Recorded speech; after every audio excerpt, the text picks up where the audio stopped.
My name is Marina Alvarez. I am 36 years old, and for every Christmas, I was the one who paid the bills, booked the caterers, rented the heaters, and made sure my family's traditions looked perfect. But this year, before I even finished my morning coffee, I opened an email and saw my name erased from the table, covered over, as if I never existed. They thought they could celebrate without me forgetting every contract was signed under mine. By the time they laughed in that kitchen, I had already planned my flight to Brazil, and by the end, they would learn exactly what it cost to erase me. The morning sun in Miami filtered weakly through my blinds when I opened my laptop. I had not even finished half my coffee when the subject line caught my eye. Final seating list. My chest tightened as I clicked. I scanned once, then again slower, because my name was not there. The place where I should have been eldest daughter, 36 years old, was gone. In its place, Sophia's name glowed in gold script, as if it had always belonged there. For a moment I thought it had to be a mistake, maybe an oversight. I scrolled up and down, refreshing the page, but the result was the same. My name was erased. The cursor blinked back at me as if daring me to deny it. The coffee turned cold in my hand. I grabbed my keys and drove across town. Miami in December was almost comical: palm trees wrapped in red and green lights, inflatable Santas sagging in the heat. Families hurried with shopping bags, cheerful and distracted. My hands gripped the wheel tighter with every red light. I needed to see it for myself. When I pulled up to my parents' house, the lawn was cluttered with boxes of decorations, garlands spilling out, and a plastic nativity scene leaning crookedly.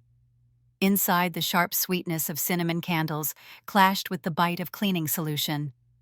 From the kitchen came laughter, Sophia's voice rising above the rest. I walked straight to the dining room. Against the wall stood the seating chart, elegant hand lettering on glossy paper. My eyes traveled down the neat rows until I saw it. Sophia seated near the fireplace in the prime spot. My space was not blank. It was covered by a strip of tape, pressed flat, not hidden, but displayed as if someone wanted me to notice. My phone buzzed in my pocket. A message from my mother. "Do not make this a big deal. Let your sister shine. You have your career now." My throat burned as I read it. I could hear her tone behind the words, the same clipped patience she used when I was a child. "Be the bigger one, Marina. Always me. Always at my expense." I lowered the phone slowly and looked again at the chart. Relatives, neighbors, even Pastor Miller all had places. I had none. The laughter from the kitchen spilled into the hallway. Sophia was telling someone about the perfect photos by the fireplace, her words loud enough to carry. My father passed by with a box of ornaments. He did not look at me. Instead, he pretended to adjust a ribbon on the garland, his silence as heavy as his avoidance. The weight of the house pressed down on me. The walls smelled of pine and sugar cookies, but all I could taste was bitterness. I reached toward the tape, then pulled my hand back. Removing it would not restore me. The choice had already been made. I stood there longer than I should have, letting the reality settle. It was not just about a chair. It was about being erased from the picture, while everyone else smiled for it. I felt the chill of humiliation creep up my spine, sharper than the December air outside. From the kitchen came another burst of laughter, high and confident. Sophia's voice wrapped around the sound of clinking pans. My mother's voice joined in, smooth and approving. My father stayed busy with his ornaments, avoiding the truth. The whole house seemed to agree I did not belong. I turned toward the door, breath steady, face calm. The image of that taped chart burned into me. For the first time, I felt something colder than anger settle in my chest, something steadier than sadness.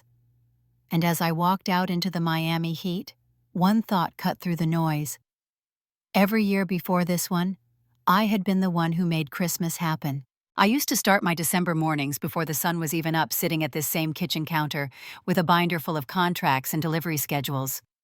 While other people decorated their trees or baked cookies, I was on the phone with caterers, confirming head counts, negotiating chair rentals, booking portable heaters for the patio, because Miami nights can turn unexpectedly cool. I knew which bakery would deliver on time, which florist would stay within budget, and which shuttle service could be trusted to get our elderly relatives from the church to the house without losing anyone along the way. Year after year, I kept everything running smoothly, invisible, but essential. When the choir from church arrived to sing, they found candles already lit. When neighbors stopped by with pies, the table was set, every fork gleaming. Guests left praising my mother's attention to detail, my father's generosity, my sister's charm. No one ever mentioned my name. I remember one particular year when the heater rentals failed to show. It was the coldest Christmas Eve Miami had seen in a decade. People were shivering in sequined dresses on the patio, their breath fogging the air. My father had turned to me with that look, weary but expectant, and within an hour I had pulled 3 units from a last-minute vendor across town. By midnight, everyone was warm, drinks flowed, and my parents took the credit as if they had planned it that way. That was my role. The quiet fixer, the one who kept the illusion alive. At church the next morning, Pastor Miller clapped my father on the back, telling him it was a beautiful night, and neighbors praised Sophia for her decorations. I stood a step behind, nodding, smiling, knowing that none of them realized who had pulled the strings. Once when I was 27, I asked my father if he ever noticed how much I did for the family celebrations. He adjusted his glasses and said calmly that I was grown now, I did not need a Christmas dinner to prove my worth. Then he added that my sister would always be the one people remembered because she knew how to shine in a crowd. His words stayed with me heavy and cold. Now as I stood in that same house staring at the seating chart with my name taped over it, all clicked into place. They had assumed once again that I would do what I always did, that the contracts for catering, furniture, heaters, and music would magically be handled, that deliveries would appear without question because I had already secured them months before. I walked back out to my car, pulled out my planner, and flipped through the tabs. Every invoice was right there. Every deposit had been made under my name, my signature. They had erased me from the guest list, but not from the obligations. The thought sent a rush of bitter laughter through me, sharp and humorless. My phone buzzed again, another message from my mother reminding me not to create tension, to let Sophia have her spotlight. I set the phone face down on the passenger seat and closed the planner. The weight of the contracts pressed against my palms. They thought I was invisible, but they had forgotten one thing. The entire holiday still rested on me. And this time, I was not sure I wanted to hold it up. I drove back to Brickell with the windows down, the humid air clinging to my skin, my mind racing faster than the traffic. The high-rises glittered against the afternoon sun, steel and glass catching fire, as if mocking the weight in my chest. When I stepped into my apartment, the silence was heavy. I dropped my keys on the counter and pulled out my phone. My thumb hovered for a moment before pressing Michael's name. He picked up on the second ring, his voice calm as always. "What happened, Mari?" I told him everything in one breath about the seating chart, the tape over my name, my mother's message, the laughter in the kitchen. He listened without interrupting, only the sound of his pen tapping faintly against a desk. When I finished, there was a pause. Then his voice steadied me like a hand on my shoulder. "Every contract is in your name. Catering, rentals, transportation, all of it. You can walk away whenever you decide. No one can force you." I closed my eyes, leaning against the counter, his words echoing. For years I had carried the family's traditions, held everything together while they pretended it was effortless. The power I had been blind to was sitting in my desk drawer in the form of signed agreements and receipts. I opened my laptop, the glow of the screen filling the darkening room. Flight options to Rio de Janeiro appeared, a carousel of beaches and bright hotels. I clicked through, my heart pounding faster than my fingers could keep up. December 24th, Miami to Rio, non-stop. I chose the morning flight. The cursor blinked over the payment screen as if testing my resolve. I typed in my card details, stared for a long second, then pressed confirm. The ticket was mine. The next window I opened was my email. One by one I pulled up the vendor contracts, the caterer first. "Good afternoon, this is Marina Alvarez, contract holder for the Alvarez Christmas event. I would like to cancel our order effective immediately. I understand the deposit is non-refundable. Please confirm cancellation." My hands did not shake. I copied the same message to the rental company, the shuttle service, the heater supplier, every vendor that had my signature on their forms. Each time I pressed send, the weight on my chest loosened. Finally, I drafted one more message, this time to the family group chat. I typed slowly, carefully, and did not edit myself. I will not be responsible for holiday logistics this year. Please make your own arrangements. Then I hit send and set the phone face down. The city outside buzzed with life. A cruise ship horn echoed from the bay, and sirens wailed faintly down Brickell Avenue. Inside my apartment felt like the only quiet corner of the world. I looked at the confirmation email for my flight again, the word booked stamped across the screen. My pulse slowed, and for the first time all day, I felt steady. I shut the laptop, leaned back in my chair, and let the silence wash over me. They had erased me from the table, but I had just erased myself from their illusion. And while they laughed in that kitchen, assuming I was still holding everything up, I had already placed an ocean between us. The terminal at Miami International was already crowded with holiday travelers when I wheeled my suitcase toward the gate. Rachel Kim walked beside me, her laugh cutting through the chaos, reminding me why I had invited her along. She had been my anchor at work through late nights and impossible deadlines, the one person who never asked me to carry more than my share. When I told her about Rio, she booked the same flight without hesitation. By the time we boarded the plane, the December sun was rising over the runway, painting the windows orange. I sank into my seat, buckled in, and let the hum of the engines drown out the restless chatter. Rachel nudged me with her elbow and whispered that it felt like we were running away from something and toward something else at the same time. I smiled faintly because she was right. The hours in the air blurred into a haze of movies, small talk, and the quiet thrill of distance growing between me and Miami.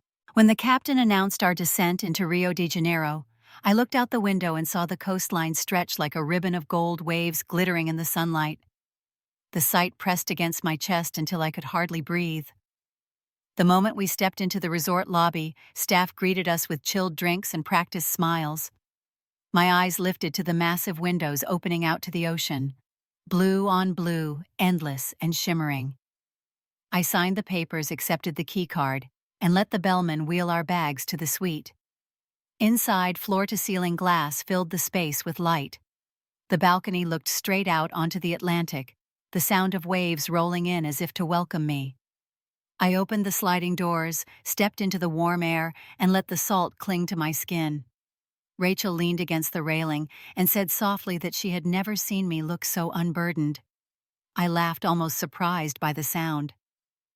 "This is the first time I have chosen myself," I told her. The words felt strange on my tongue, like a language I should have learned long ago. Later, while Rachel unpacked, I checked my phone. A notification from LinkedIn blinked at the top. David Romero, a friend from college I had not spoken to in years, had sent a message. "Just landed in Rio for the holidays, would be good to catch up if you are around." I stared at the screen for a long moment, unsure why the thought of him appearing here now made something stir in my chest.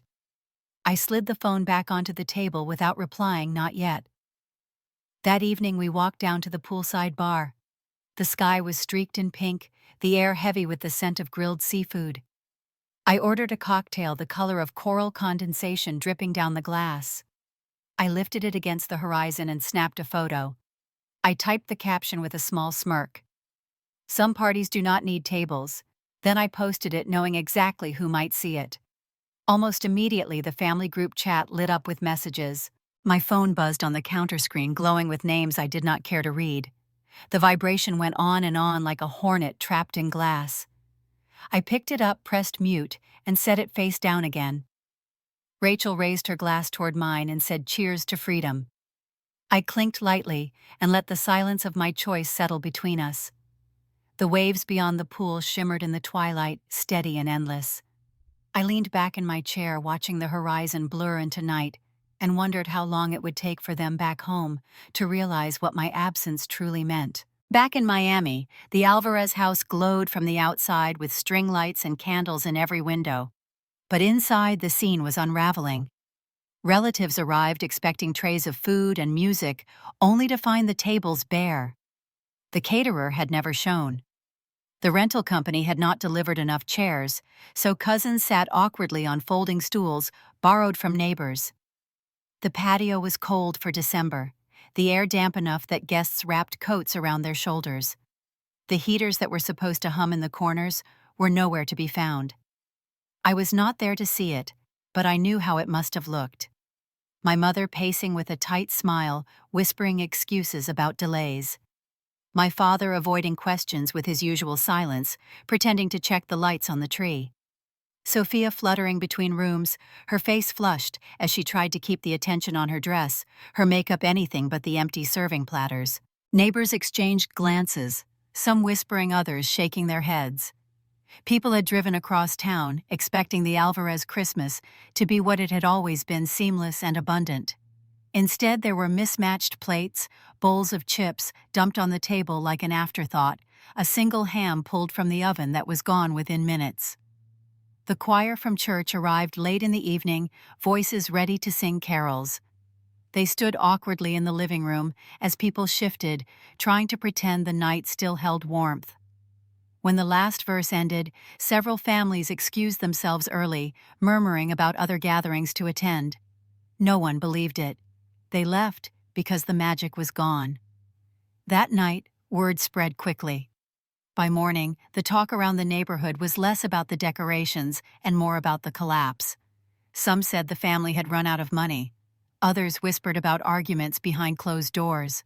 My mother's smile at the grocery store would not be enough to quiet the sting of public humiliation. On Christmas morning, Pastor John Miller stood before the congregation in his calm, steady voice. His sermon was about humility and gratitude, about how traditions mean nothing without sincerity. He spoke of families who take each other for granted, how pride can blind us to what really sustains a household. He never mentioned our name, but everyone knew who he meant. My parents sat stiffly in the pew, faces pale. Sophia's eyes fixed on the hymnal in her lap. After the service, people lingered in the courtyard speaking in low tones. One woman said she had never seen such chaos at a holiday dinner. Another shook her head, saying she had always thought the Alvarez family prided themselves too much. My parents walked to the car without greeting anyone, shoulders rigid under the winter sun. At the house, the dining room still bore the evidence. The main table at the center, once a symbol of plenty, stood half set, a cluster of untouched glasses and wilted greenery. The chair that should have been mine was empty, the place beside it unclaimed. Guests who remained picked at leftovers in silence, until finally even they drifted out the door. By the end of the day, the house was quiet again, except for the faint sound of my mother's voice rising in sharp whispers and my father's low murmur in reply. Sophia retreated to her room. Makeup streaked, her phone clutched in her hand. The laughter that had filled the house days earlier had vanished, leaving only the echo of what had collapsed. And as the sun set on December 25th, my phone in Brazil began to buzz again, call after call that I did not answer. The pool water glittered under the Brazilian sun as I stretched out on a lounge chair, the salt still clinging to my skin from a morning swim. Rachel lay beside me with a book propped on her knees, her sunglasses sliding down the bridge of her nose. My phone buzzed again against the table, vibrating so hard the glass of juice beside it trembled. I ignored it until the screen went dark, but within seconds it lit up once more. Finally, I reached for it, flipping the phone so the speaker faced up. A voicemail notification blinked. I pressed play and held it between us. My mother's voice spilled out, brittle and frantic. "Everything has fallen apart. The food never arrived. The guests are furious. People are leaving. We need you, Marina. Please come fix this." Her words cracked in a way I had never heard before, desperation bleeding through the practiced poise. Rachel lowered her book, her mouth curling into a wry smile. "After everything they said to you now, they beg." I let the message finish, the silence on the line louder than her voice had been. For a moment, I thought of the years I had spent bending myself to keep that family upright, invisible scaffolding no one ever acknowledged. Now they finally knew what it felt like without me. Another call came through, this time my sister's name flashing across the screen. I watched it ring out until the voicemail box filled again. Her voice was smaller than I expected, words tumbling. Guests walked out. The pastor was embarrassed. "Mom is in tears. Please just tell us what to do." I glanced at Rachel, and we both laughed softly, not with cruelty, but with the sharp relief of justice arriving on its own. I scrolled through the list of missed calls, 30, then 40. My father's number appeared once, a single attempt, then nothing more. He had always preferred silence. My thumb hovered over the block option. With one motion, I pressed it, erasing their access the same way they had erased me. The waves beyond the pool crashed against the shore, steady and relentless. I lifted my glass of caipirinha, the lime sharp against my lips, and let the sound of the ocean rise above the muted hum of my silenced phone. The sun slipped lower, painting the horizon in orange and gold. For the first time in years, I felt no weight pressing on my chest, only the quiet satisfaction of distance. Rachel leaned closer and whispered that this was the version of me she wished she had seen sooner, the one who knew her own worth. I clinked my glass gently against hers and smiled, cold and sure, as the last vibration from my phone faded into nothing. Somewhere, thousands of miles away, my family was discovering what it meant to build a holiday without me. And in the fading light of that Brazilian evening, I realized I was not planning on going back to rebuild it for them. The next morning, the sky over Rio was clear and sharp, the waves below our balcony rolling in steady rhythm. Rachel had gone down to the spa, leaving me alone with coffee and the sound of gulls. I opened my phone out of habit and saw a notification from LinkedIn. David Romero. The name pulled me back 20 years to crowded college hallways and nights filled with debates over business plans. His message was simple, almost casual. Heard you were in Rio, would be good to catch up. Curiosity tugged at me, so I agreed to meet at the resort cafe. When I walked in, he was already there, tan from the sunsuit jacket draped over the chair. He smiled as if no time had passed. We talked about our lives, the careers that had kept us busy, the ways we had each built something from nothing. At one point, he leaned closer and said he was looking for a partner to expand his consulting firm into Miami. He had followed my success in marketing, and he thought I might be the right fit. His voice was steady, not flirtatious, and for the first time in weeks, I felt seen for more than the family I came from. Later by the pool, I told Rachel about it. She listened with that patient focus she always had, and then said gently that family of choice was more important than family that poisoned you. She tapped her glass against mine, a reminder that support can come from people who choose you rather than those who expect you to serve. That evening, as the sun dipped behind the mountains, I scrolled through muted threads on my phone. A message slipped through from a cousin who never liked to choose sides. She wrote that the family was planning a sit-down when I returned. They wanted to talk, to smooth things over, to act as if we could start again. I stared at the words and felt no anger, only a deep calm. When Rachel asked what the message said, I laughed quietly and told her I was not walking into another tribunal. I said I was finished being summoned to tables where my seat was always conditional. She smiled in agreement, as if she had been waiting for me to say it aloud. Meanwhile, news had reached me from neighbors in Miami. Pastor Miller's sermon had not been forgotten. People were still whispering in the church courtyard about the Alvarez disaster. The family's reputation had shifted from polished to pitiful in a single night. Their pride had curdled into gossip, and there was nothing they could do to take it back.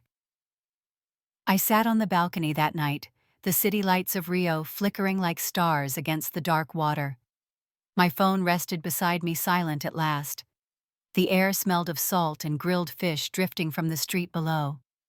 I thought of my mother's sharp voice, my sister's laughter, the empty chair at the dining room table. The contrast between that world and the one in front of me was so stark, it made me laugh out loud. I realized then that whatever they planned for when I returned would never touch me again. And with the new year approaching, I felt something rising inside me, not bitterness, but a sense of freedom I had never tasted before. On the last night of the year, the shoreline in Rio pulsed with music and fireworks waiting to erupt, but I slipped away from the crowds. The sand was still warm under my feet as I carried a small candle in a glass jar down toward the water. Rachel had gone ahead to join the festivities with other travelers, but I wanted a moment alone. The waves rushed in and out, steady, endless, as I pressed the wick and watched the flame flicker against the breeze. I set the candle in the sand and crouched near it, the salt air filling my lungs. I whispered words I did not know I had been holding. They wanted to erase me from the table, but it was my absence that brought it down. The thought was not sharp with anger, only clear as if the tide itself had carried the truth back to me. I pulled my phone from my pocket. The screen lit with dozens of unanswered messages, still buried in my voicemail, each one from a number I knew by heart. I looked at it a long time, then placed it face up on the wet sand. The light glowed against the dark, like a signal before the tide rolled higher. Water rushed forward, covering it in foam, then retreated, leaving the screen dimmed and streaked. Another wave came stronger, burying it deeper until the glow vanished completely. I sat back and let the ocean claim what I no longer wanted to carry. For years I had been the foundation that kept my family standing invisible and taken for granted. Tonight I felt lighter than I ever had, as if the weight of every obligation had finally lifted with the tide. Behind me, fireworks cracked colors spilling across the sky, cheers rising from the crowd gathered up the beach. I stayed with the candle and the surf, watching the flame tremble, but never go out. My reflection bent and shimmered in the glass, not broken, just reshaped. When Rachel returned, she found me still in the sand. She sat beside me quietly, linking her arm with mine. We did not need words. The ocean roared, the fireworks burst, and somewhere far away, a dining room stood empty, its centerpiece missing its illusion, shattered. The new year had arrived, and for the first time, I was ready to walk into it without asking permission. If one day your family erased your name from their table, would you sit in silence or choose your own path instead? Tell me your story.